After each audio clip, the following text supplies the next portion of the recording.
അങ്ങനെ ദാമിയെ സിംജൻസൊക്കെ ഷൂട്ട് ചെയ്ത് കൊല്ലുന്ന വീഡിയോ കണ്ടുകൊണ്ടിരുന്ന റാഹിയാണ് കഴിഞ്ഞ പാട്ടിൽ നമ്മൾ കണ്ടത്. തൻ്റെ അവസാന ശ്വാസം വരെയും സ്വന്തം അമ്മയെ രക്ഷിക്കാനായിട്ട് ശ്രമിക്കുന്ന ദാമിയെ കണ്ടുകൊണ്ടിരിക്കുന്ന റാഹി മനസ്സിലാക്കുകയാണ് തന്നെ എത്രമാത്രം സ്വന്തം മകളായ ദാമി സ്നേഹിച്ചിരുന്നു എന്നുള്ള കാര്യം. അങ്ങനെ ഇതെല്ലാം മനസ്സിലാക്കി വന്ന റാഹിയുടെ മനസ്സിൽ കുറ്റബോധം കൊണ്ട് നിറയാണ്. റാഹി അത്രയ്ക്കൊക്കെ ദാമിയെ ദ്രോഹിച്ചിട്ടും തൻ്റെ അവസാന ശ്വാസത്തിൻ്റെ സമയത്ത് പോലും സ്വയം മരിക്കുമെന്ന് ഉറപ്പായിട്ട് പോലും അമ്മയെ പ്രൊട്ടക്റ്റ് ചെയ്യാനായിട്ട് ദാമി തീരുമാനിച്ച ആ ഒരു കാര്യം റാഹിക്ക് ഉൾക്കൊള്ളാനേ സാധിക്കുന്നുണ്ടായിരുന്നില്ല. അങ്ങനെ ആ ഒരു സങ്കടം നിറഞ്ഞ ആ ഒരു മനസ്സുകൊണ്ട് റാഹി എന്തൊക്കെയോ ചിന്തിച്ച് കൂട്ടുകയാണ്. തനിക്ക് ചുറ്റും ഒരുപാട് വിഷ്വൽസ് വന്ന് മിന്നി മറയുന്നതായി റാഹിക്ക് തോന്നുകയാണ്. അത് മുഴുവൻ ദാമിയുടെ ഓർമ്മകളായിരുന്നു. അതിൽ കുഞ്ഞായിരുന്ന ദാമി റാഹിയുടെ കൂടെ ഉണ്ടായിരുന്ന സമയത്ത് അവർ രണ്ടും എത്ര സന്തോഷത്തോടു കൂടിയാണ് ജീവിച്ചത് എന്ന് മനസ്സിലാക്കി തരുന്ന ഒരു ഓർമ്മയും ഉണ്ടായിരുന്നു. അതോടൊപ്പം തന്നെ എന്തൊക്കെയോ കാരണങ്ങളാൽ റാഹി ദാമിയെ ആ ഒരു പാർക്കിൽ ഉപേക്ഷിച്ചിട്ട് പോകുന്ന വിഷ്വലും ഉണ്ടായിരുന്നു. അതിനു പുറമെ വർഷങ്ങൾക്ക് ശേഷം ദാമിയെ തിരിച്ചു കൊണ്ടുവന്നതിന് ശേഷവും റാഹി ദാമിയുടെ അടുത്ത് കാണിച്ച മോശം പ്രവൃത്തികളും എല്ലാം തന്നെ റാഹിക്ക് അവിടെ കാണിക്കുന്നതായി തോന്നുന്നുണ്ടായിരുന്നു. റാഹിയുടെ തന്നെ മറ്റൊരു രൂപം റാഹിയുടെ അടുത്ത് വന്ന് സംസാരിക്കുന്നതായി അവൾക്ക് തോന്നുകയാണ്. നിൻ്റെ സ്വന്തം മകളായ ദാമിയോട് നിനക്ക് എങ്ങനെ ഇങ്ങനെ ചെയ്യാൻ കഴിഞ്ഞു? അവൾ മരിക്കുമെന്ന് ഉറപ്പായിട്ട് പോലും നിന്നെ രക്ഷിച്ചത് നീ കണ്ടില്ലേ? നിന്നെ രക്ഷിച്ചത് കൊണ്ടാണ് അവൾ മരിച്ചത്.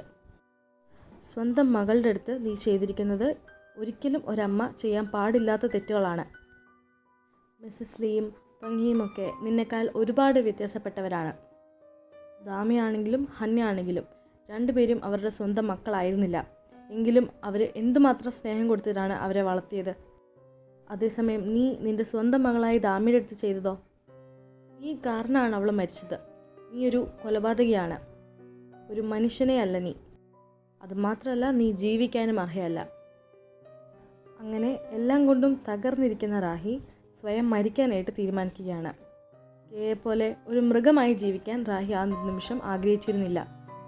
ഒരു കത്തി എടുത്തുകൊണ്ട് പുറത്തേക്ക് ഇറങ്ങിപ്പോവാണ് റാഹി. ദാമിയെ അവസാനമായി റാഹി കണ്ട സ്ഥലമായിരുന്നു റാഹി തിരഞ്ഞെടുത്തിരുന്നത്. സ്വന്തം മകൾ അവസാനമായി തന്നെ രക്ഷിക്കണമെന്ന് കേണപേക്ഷിച്ച സ്ഥലം തന്നെ സ്വയം മരിക്കാനായിട്ട് റാഹി തിരഞ്ഞെടുത്തിരിക്കുകയാണ്. അങ്ങനെ സ്വയം മരിക്കാനായിട്ട് കത്തിയെടുത്ത് കുത്താനായിട്ട് തുടങ്ങുമ്പോഴാണ് റാഹിക്ക് പെട്ടെന്ന് മിസ്സസ് ലീയുടെ സൗണ്ട് അവിടെ കേൾക്കുന്നത്. മിസ്സസ് ലീ അവിടെ ഉള്ളതായിട്ടും റാഹിയുടെ അടുത്ത് സംസാരിക്കുന്നതായിട്ടും അവൾക്ക് തോന്നുകയാണ്. മിസ്സസ് ലീ പറയാണ്, നീ സ്വയം മരിച്ചുകൊണ്ട് എന്ത് കിട്ടാനാണ്? ഇതെല്ലാം ചെയ്തു കൂട്ടിയൊക്കെ ഇപ്പോഴും അവിടെ സമാധാനമായി സന്തോഷത്തോടു കൂടി ജീവിക്കുകയാണ്. ഇത് കേട്ട റാഹി ഒരു കാര്യം തീരുമാനിക്കുകയാണ്. കെയെ നശിപ്പിച്ചതിന് ശേഷം മാത്രം തൻ്റെ ജീവിതം എടുക്കുക എന്നുള്ള കാര്യം. ദാമിക്ക് വേണ്ടി കെയോട് പ്രതികാരം വീട്ടാൻ തന്നെ റാഹി തീരുമാനിക്കുകയാണ്. പിന്നീട് കാണിക്കുന്നത് കങ്ങിനെയും ദോഹിക്കിനെയുമാണ്. അവർ കെയുടെ വീട്ടിലേക്ക് ലൂക്കയുടെ ആക്സസ് കിട്ടാനായിട്ട് എത്തിയിരിക്കുകയായിരുന്നു. ആ ഫ്ലാഷ് ഡ്രൈവ് ഉപയോഗിച്ച് ലൂക്കയുമായി കണക്ട് ചെയ്യാനായിട്ട് സാധിച്ചാൽ എന്തെങ്കിലും ഹിൻഡ് ആ ഒരു പാസ്വേഡിനെ പറ്റി കിട്ടുമെന്ന് ദോഹിക്കിന് വിശ്വസിച്ചിരുന്നു. അതുപോലെ തന്നെ സംഭവിക്കുകയാണ്. ദോഹിക്കിന് ആ ഒരു ഫ്ലാഷ് ഡ്രൈവിലേക്കുള്ള ആക്സസ് ലഭിക്കുകയാണ്. പിന്നീട് റാഹിയാണ് കാണിക്കുന്നത്. റാഹി ആ സമയത്ത് മാത്യുവിനെ കൊല്ലാനായിട്ട് തന്നെ മാത്യുവിൻ്റെ വീട്ടിലേക്ക് എത്തിയിരിക്കുകയായിരുന്നു. എന്തെങ്കിലും ചെയ്യുന്നതിന് മുമ്പ് തന്നെ അവിടെ ദോഹിക്കിനെയും കങ്ങിനെയും റാഹി കാണുകയാണ്. കങ്ങിനെയും ദോഹിക്കിനെയും അവിടെ ഒരുമിച്ച് കണ്ട റാഹി ഒന്ന് ഞെട്ടുകയാണ്. കങ്ങിനെ കണ്ടുകൊണ്ട് റാഹി മുൻപ് നടന്ന ചില കാര്യങ്ങൾ ആലോചിക്കുകയാണ്. ഡോക്ടർ ഛായും റാഹിയും ചേർന്നിട്ട് കങ്ങിനെ ആ ഒരു വെള്ളത്തിൽ ഉപേക്ഷിച്ചിട്ടുണ്ടായിരുന്നു. പക്ഷേ എല്ലാവരെയും പോലെ കങ്ങ് മരിക്കണമെന്ന് ഒരിക്കലും റാഹി ആഗ്രഹിച്ചിരുന്നില്ല. അതുകൊണ്ട് തന്നെ തൻ്റെ ആൾക്കാരെ ഉപയോഗിച്ചിട്ട് കങ്ങിനെ മിസ്റ്റർ ലീ ഉണ്ടായിരുന്ന ആ ഒരു ഐലൻഡിലേക്ക് എത്തിച്ചത് റാഹി തന്നെയാണ്. ജീവിക്കാൻ വിധിയുണ്ടെങ്കിൽ കങ്ങ് എങ്ങനെയെങ്കിലും ജീവിച്ചോളും എന്ന് റാഹിക്ക് അറിയാമായിരുന്നു. പെട്ടെന്നാണ് അവിടെ മാത്യുവും തൻ്റെ ആൾക്കാരും എത്തുന്നത്. ലൂക്ക ആക്സസ് ചെയ്യാനായിട്ട് ആരോ ശ്രമിച്ചിട്ടുണ്ട് എന്നുള്ളൊരു തോന്നലിലായിരിക്കണം മാത്യു അവിടെ എത്തിയിരിക്കുന്നത്. പക്ഷേ മാത്യു വന്ന കാര്യം ദോഹിക്കും കങ്ങും കാണുന്നുണ്ടായിരുന്നില്ല. പക്ഷെ റാഹി അത് കണ്ടിട്ടുണ്ടായിരുന്നു. അവരെ സഹായിക്കാൻ എന്ന വണ്ണം ഒരു ഫ്ലവർ വേസ് എടുത്ത് എറിഞ്ഞു പൊട്ടിക്കുകയാണ് റാഹി. ആ സൗണ്ട് കേട്ട ദോഹിക്കും കങ്ങും മാത്യു അവിടെ വന്നത് മനസ്സിലാക്കുകയും പെട്ടെന്ന് തന്നെ അവിടുന്ന് രക്ഷപ്പെടുകയും ചെയ്യുകയാണ്. അവർക്ക് മനസ്സിലായിട്ടുണ്ടായിരുന്നു തങ്ങളെ സഹായിക്കാനായിട്ടാണ് ആരോ ആ പണി ചെയ്തതെന്നുള്ള കാര്യം. പക്ഷെ അത് ആരാണ് എന്നുള്ള കാര്യം അവർക്ക് അറിയില്ലായിരുന്നു. അങ്ങനെ മാത്യുവിൻ്റെ ആൾക്കാർ കങ്ങിൻ്റെയും ദോഹിക്കിൻ്റെയും പിറകെ പോവാതിരിക്കാനായിട്ട് അവരെ രക്ഷപ്പെടുത്തിയതിന് ശേഷം റാഹി അവരുടെ മുന്നിൽ കൂടി തന്നെ ഓടി രക്ഷപ്പെടാനായിട്ട് ശ്രമിക്കുകയാണ്. അങ്ങനെ മാത്യുവിൻ്റെ ആൾക്കാർ റാഹിയെ ഫോളോ ചെയ്യുമ്പോൾ ആ ഒരു ധൃതിയിൽ റാഹിയുടെ കയ്യിലുണ്ടായിരുന്ന കത്തി അവിടെ വീണു പോവുകയാണ്. മാത്യു കറക്റ്റായിട്ട് അത് എടുക്കുന്നുണ്ടായിരുന്നു. മാത്യുവിൻ്റെ ആൾക്കാരുടെ ഇടയ്ക്ക് നിന്ന് രക്ഷപ്പെടാനായിട്ട് റാഹി ഓടി രക്ഷപ്പെടുന്നതിൻ്റെ ഇടയ്ക്ക് കാട്ടിൽ ഒരു ട്രാപ്പിൽ അറിയാതെ റാഹിയുടെ കാല് കുടുങ്ങുകയാണ്. മൃഗങ്ങളെയൊക്കെ പിടിക്കാനായിട്ട് വെച്ചിരുന്ന ഒരു സൈസ് ട്രാപ്പായിരുന്നു അത്.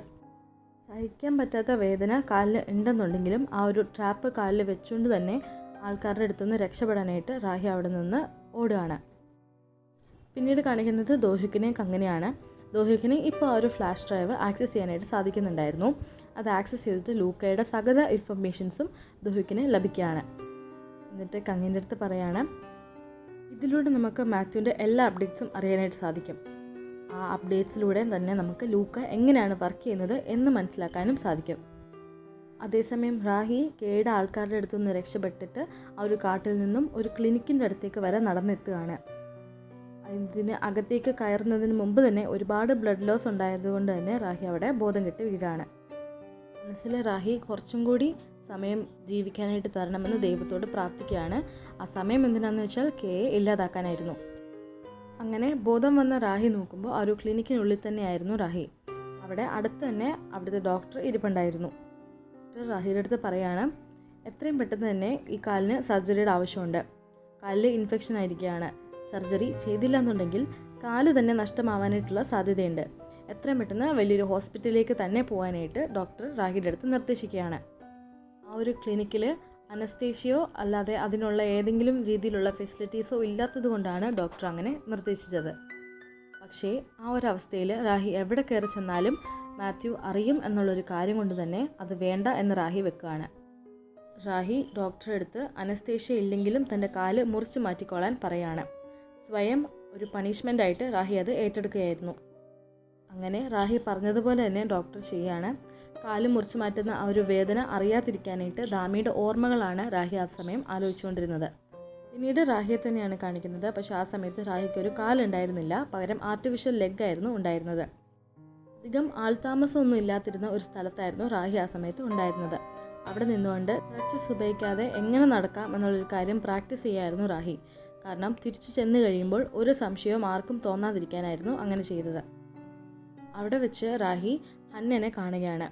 ഹന്നയും ഹൻമോനിയുടെ അമ്മയും അവിടെയായിരുന്നു താമസിച്ചിരുന്നത്. നടക്കാൻ ശ്രമിച്ചുകൊണ്ടിരുന്ന റാഹിയെ വീഴുന്ന സമയത്ത് സഹായിക്കാനായിട്ടായിരുന്നു ഹന്ന അവിടെ എത്തിയിട്ടുണ്ടായിരുന്നത്. പക്ഷേ റാഹി തൻ്റെ മുഖം മറിച്ചുകൊണ്ട് ഹന്നേനെ ശരിക്കും കാണാതെ തിരിഞ്ഞു നടക്കുകയാണ്.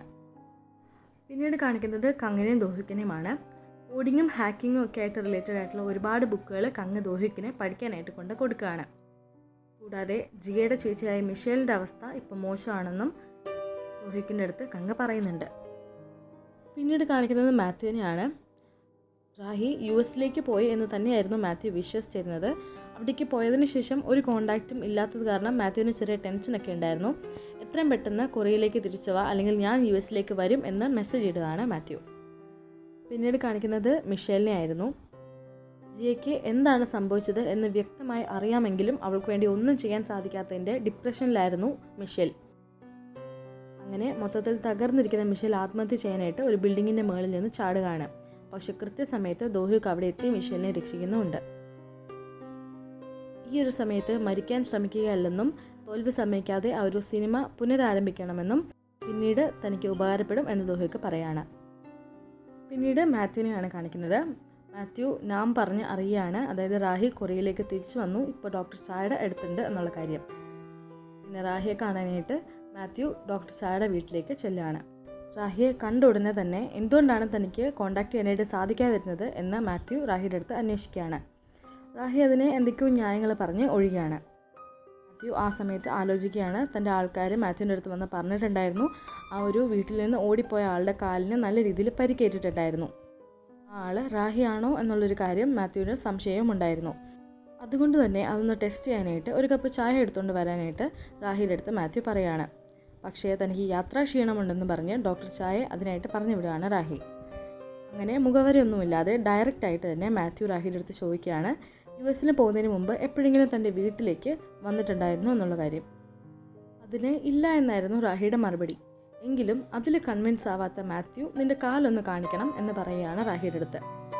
മാത്യുവിന് എന്തെങ്കിലും മനസ്സിലായോ എന്നുള്ളൊരു കാര്യം റാഹിക്ക് സംശയം തോന്നുന്നെങ്കിലും റാഹി അവിടെ നിന്ന് നടന്നു കാണിക്കുകയാണ്. നല്ല രീതിയിൽ ബുദ്ധിമുട്ടുണ്ടായിരുന്നു എങ്കിലും റാഹി ആ ഒരു കോൺഫിഡൻസ് കൈവിടാതെ തന്നെ മാത്യുവിൻ്റെ സംശയങ്ങൾ നീക്കാനായിട്ട് ശ്രമിക്കുകയാണ്. നാമും ചായം തിരിച്ചു വന്നതോടെ ആ ഒരു കോൺവെർസേഷൻ അവിടെ അവസാനിക്കുകയാണ്. അതിനുശേഷം തനിക്ക് യൂറോപ്പിലേക്ക് ഒരു ബിസിനസ് ടൂർ ഉണ്ടെന്ന് പറഞ്ഞിട്ട് റാഹി ആ ഒരു ആളൊഴിഞ്ഞ സ്ഥലത്തേക്ക് തന്നെ തിരിച്ചു ചെല്ലുകയാണ്. ആർട്ടിഫിഷ്യൽ ലെഗ് ഉപയോഗിച്ച് എങ്ങനെ ഒരു പ്രശ്നവും കൂടാതെ നടക്കാം എന്നുള്ളൊരു പ്രാക്ടീസ് നടത്താനായിട്ടാണ് റാഹി അവിടേക്ക് ചെന്നിട്ടുണ്ടായിരുന്നത്. പലതവണ വീഴുന്നെങ്കിലും എണീറ്റ് വീണ്ടും പരിശ്രമിക്കാനായിട്ട് റാഹി ശ്രമിക്കുന്നുണ്ടായിരുന്നു. ഈ സമയം ദോഹ്യൂക്ക് അവിടെ ലൂക്കയുടെ എല്ലാ കാര്യങ്ങളും മനസ്സിലാക്കാനായിട്ട് വളരെയധികം കഷ്ടപ്പെടുന്നുണ്ടായിരുന്നു. രണ്ടുപേരും രണ്ട് രീതിയിലും പരിശ്രമിക്കുന്നുണ്ടെങ്കിലും ഒരുപാട് തവണ ഫെയിലിയർ ആവുന്നുണ്ടെങ്കിലും അവസാനം അവർ രണ്ടുപേരും ആഗ്രഹിച്ച കാര്യങ്ങൾ തന്നെ നടക്കുകയാണ്. അങ്ങനെ റാഹി അവിടെ വെച്ച് ഹന്നേനെ വീണ്ടും കാണുന്നുണ്ടെങ്കിലും അവർ തമ്മിൽ പരിചയപ്പെടാനോ ഒന്നും നിൽക്കുന്നുണ്ടായിരുന്നില്ല. അതേസമയം ദോഹ്യൂക്കിന് ലൂക്കയുടെ മെയിൻ സോഴ്സ് കോഡിലേക്ക് തന്നെ ആക്സസ് ലഭിക്കുകയാണ്. പക്ഷേ മാത്യു അവിടെയും ഒരു ഫെയിൽ സേഫ് വെച്ചിട്ടുണ്ടായിരുന്നു. അതിനനുസരിച്ച് 72 മണിക്കൂറിനുള്ളിൽ മാത്യു ലോഗിൻ ചെയ്തില്ല എന്നുള്ളൊരു അവസ്ഥ വന്നു കഴിഞ്ഞാൽ ലൂക്ക ഈ ഒരു ലോകം മൊത്തം സൈബർ അറ്റാക്സ് കൊണ്ട് നിറയ്ക്കും. ഇത് കണ്ട ദോഹ്യൂക്ക് അങ്ങനെ അടുത്ത് പറയാണ്, ഇത് നിർത്തണം എന്നുണ്ടെങ്കിൽ ദോഹ്യൂക്ക് ഡയറക്റ്റായിട്ട് ലൂക്കയുടെ മദർ ബോർഡിൽ തന്നെ ലോഗിൻ ചെയ്യേണ്ടിയിരിക്കുന്നു. അതിനുശേഷം ഒരുപാട് നാളുകൾക്ക് ശേഷം തന്നെ തിക്കിത്താക്കിലേക്ക് എത്തിച്ചേരുന്ന റാഹിയാണ് കാണിക്കുന്നത്. റാഹി എത്തിയ പാട് തന്നെ ഡോക്ടർ ചാ റാഹിയുടെ അടുത്ത് വന്നിട്ട് സംസാരിക്കുകയാണ്. എന്നിട്ട് പറയാണ് തന്നെ ഒരു പുതിയ ആപ്പിൻ്റെ ചുമതല ഏൽപ്പിച്ചിരിക്കുകയാണ്. ആ ആപ്പ് കാണാതായ കുട്ടികളെ കണ്ടെത്താൻ സഹായിക്കുന്ന രീതിയിലുള്ള ഒരു ആപ്പായിരുന്നു.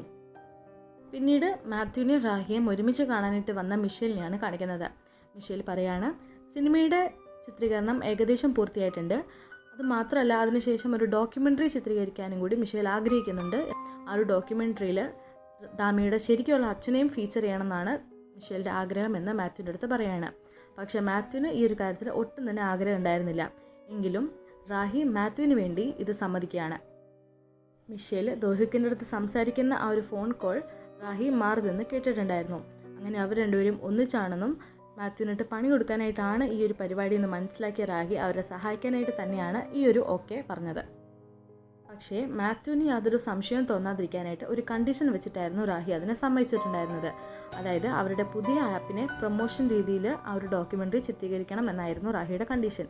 അങ്ങനെ തൻ്റെ ആപ്പിനൊരു പ്രൊമോഷൻ ആയിക്കോട്ടെ എന്ന് കരുതിയായിരിക്കും റാഹി അത് സമ്മതിച്ചത് എന്ന് മാത്യു കരുതുകയാണ്. അതിനുശേഷം ദാമിയുടെ ചെറുപ്പത്തിലെ വീഡിയോസ് കണ്ടുകൊണ്ടിരിക്കുന്ന റാഹിയാണ് കാണിക്കുന്നത്. കൂടാതെ അതേസമയം തന്നെ മാത്യുവിന് എതിരായിട്ടുള്ള പ്ലാനുകൾ നടത്തുന്ന ദോഹ്യൂക്കിനെയും കങ്ങിനെയും മിയെയും പിന്നെ മിഷേലിനെയാണ് കാണിക്കുന്നത്. അവരുടെ ആ ഒരു പ്ലാനിൻ്റെ ആദ്യത്തെ സ്റ്റെപ്പ് എന്ന് പറയുന്നത് ആ ഒരു ഡോക്യുമെൻ്ററി തന്നെ ആയിരുന്നു. അങ്ങനെ ഇതോടുകൂടി ആദ്യത്തെ എപ്പിസോഡ് ഇവിടെ അവസാനിക്കുകയാണ്.